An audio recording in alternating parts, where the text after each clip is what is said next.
Hello friends, સ્વાગત છે તમારું ગુજરાતી રેસીપી કિચનની અંદર। આજે હું તમારી સાથે શેર કરીશ એકદમ સહેલી રીતે એકદમ ટેસ્ટી શિમલા મરચાંનું શાક બનાવવાની રેસીપી। તો એકદમ ટેસ્ટી શિમલા મરચાંનું શાક બનાવતા પહેલા જો તમે ચેનલ પર પહેલી વાર આવ્યા હોય તો ચેનલને સબસ્ક્રાઇબ કરી રાખજો। ચલો શિમલા મરચાંનું શાક બનાવવાનું શરૂ કરીએ। તો શિમલા મરચાંનું એકદમ ટેસ્ટી ગ્રેવીવાળું શાક બનાવવા માટે તમે આ જોઈ શકો છો, 2 શિમલા મરચાંને કટ કરીને લીધા છે।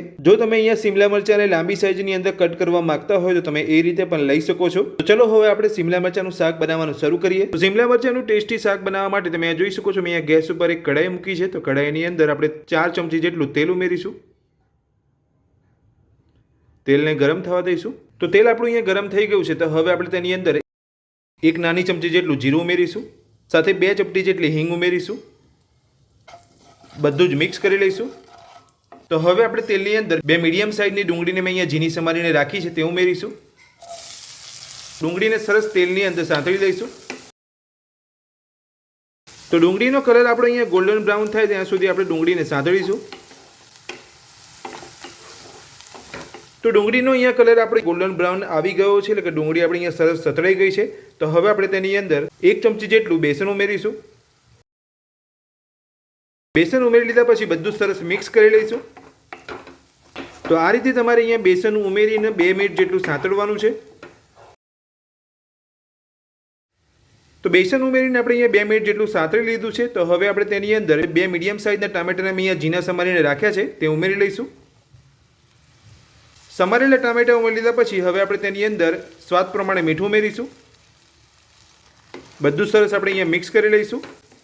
તો જો તમે અહીંયા ટામેટાને સમારીને નહીં પણ ક્રશ કરીને ઉમેરવા માંગતા હોય તો એ રીતે પણ તમે અહીંયા ઉમેરી શકો છો। તો આપણે અહીંયા બધું સરસ મિક્સ કરી લીધું છે। તો હવે આપણા ટામેટા સરસ કૂક થઈ જાય ત્યાં સુધી આપણે થવા દઈશું। તો તમે જોઈ શકો છો એકદમ સરસ અહીંયા તેલ છૂટું પડી ગયું છે અને આપણા ટામેટા અહીંયા સરસ સતળાઈ ગયા છે। તો હવે આપણે તેની અંદર 1 ચમચી જેટલી લસણની ચટણી ઉમેરીશું। તો લસણની ચટણીની રેસીપી જો તમે મેળવવા માંગતા હોય તો કોમેન્ટ બોક્સની અંદર કોમેન્ટ કરીને જરૂરથી જણાવજો। તો લસણની ચટણી ઉમેરીને આપણે બધું સરસ અહીંયા મિક્સ કરી લઈશું। તો લસણની ચટણી ઉમેરીને આપણે અહીંયા બધું સરસ મિક્સ કરી લીધું છે। તો હવે આપણે તેની અંદર અડધી ચમચી જેટલી હળદર પાવડર ઉમેરીશું। તો અડધી ચમચી જેટલો હળદર પાવડર ઉમેર્યા પછી હવે આપણે તેની અંદર અડધી ચમચી જેટલો ગરમ મસાલો ઉમેરીશું। સાથે જ તેની અંદર અડધી ચમચી જેટલો ધાણા જીરું પાવડર ઉમેરીશું। 1 ચમચી જેટલું મરચું ઉમેરીશું। બધા જ મસાલા અહીંયા ઉમેરી લીધા છે। તો હવે આપણે સરસ મિક્સ કરી લઈશું। તો આપણે અહીંયા બધું સરસ મિક્સ કરી લીધું છે મસાલા ઉમેરી લીધા પછી। તો હવે આપણે 2 ચમચી જેટલી ઘરની મલાઈ ઉમેરીશું।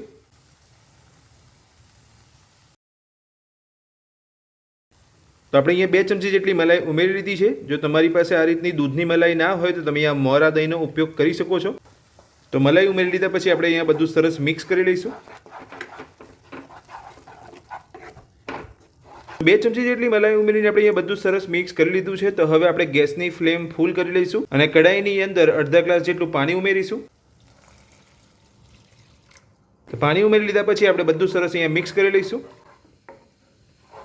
તો આ રીતે અહીંયા તમે પાણી ઉમેરો છો તો એ જ વખતે તમારે અહીંયા ગેસની ફ્લેમ ફૂલ કરી લેવાની છે અને આપણે અહીંયા પાણી ઉમેરી લીધા પછી આપણે ગ્રેવીને એકદમ સરસ અહીંયા ગરમ થવા દેવાની છે। તો ગ્રેવી આપણી અહીંયા સરસ ગરમ થઈ ગઈ છે। તો હવે આપણે જે કટ કરીને શિમલા મરચાં રાખ્યા છે તે ઉમેરી લઈશું। શિમલા મરચાં ઉમેરીને બધું સરસ અહીંયા મિક્સ કરી લઈશું ગ્રેવી સાથે।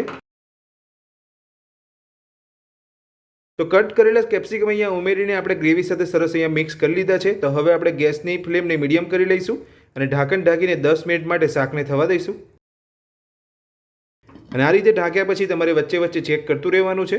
તો શાકને ઢાંકે થોડો સમય થઈ ગયો છે। તો હવે આપણે શાકને ચેક કરી લઈશું। તો તમે જોઈ શકો છો તેલ છૂટું અહીંયા પડી ગયું છે। તો હવે આપણે બધું સરસ મિક્સ કરી લઈશું।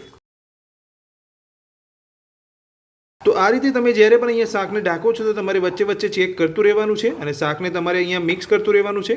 તો હવે આપણે અહીંયા શાકને મિક્સ કરી લીધું છે। તો હવે આપણે શાકને ફરી ઢાંકીને 5 મિનિટ જેટલું થવા દઈશું। તો શાકને એકવાર ચેક કરી લીધા પછી ફરી અહીંયા 5 મિનિટ જેટલો સમય થઈ ગયો છે। તો હવે આપણે ચેક કરી લઈશું। તો તમે જોઈ શકો છો સરસ અહીંયા તેલ છૂટું પડી ગયું છે। તો હવે આપણે બધું સરસ અહીંયા મિક્સ કરી લઈશું અને તમે જોઈ શકો છો કેપ્સિકમ આપણે અહીંયા સરસ કૂક થઈ ગયા છે। તો શાક આપણું અહીંયા બનીને તૈયાર છે। તો હવે આપણે તેની અંદર ઝીણા સમારેલા લીલા ધાણા ઉમેરીશું। ધાણા ઉમેરીને સરસ આપણે અહીંયા મિક્સ કરી લઈશું। તો ઝીણા સમારેલા લીલા ધાણા ઉમેરીને આપણે બધું સરસ અહીંયા મિક્સ કરી લીધું છે। તો એકદમ ટેસ્ટી કેપ્સિકમનું ગ્રેવીવાળું શાક બનીને આપણું તૈયાર છે. તો હવે આપણે ગરમા ગરમ શાકને એક પ્લેટમાં સર્વ કરી લઈશું. એકદમ ટેસ્ટી કેપ્સિકમનું ગ્રેવીવાળું શાક બનીને આપણું તૈયાર છે અને આપણે અહીંયા એક પ્લેટમાં સર્વ પણ કરી લીધું છે. તો ઘરે રહેલા બહુ સામાન્ય મસાલાઓથી તમે એકદમ ટેસ્ટી કેપ્સિકમનું ગ્રેવીવાળું શાક બનાવી શકો છો. તો કેપ્સિકમનું ગ્રેવીવાળું શાક બનાવવાની રેસીપી તમને પસંદ આવી હોય તો કોમેન્ટ બોક્સની અંદર કોમેન્ટ કરીને જરૂરથી જણાવજો. રેસીપી પસંદ આવી હોય તો વિડીયોને લાઇક કરજો, ચેનલને સબસ્ક્રાઇબ કરી રાખજો આ જ રીતની નવી નવી રેસીપી મેળવવા માટે. Thank you.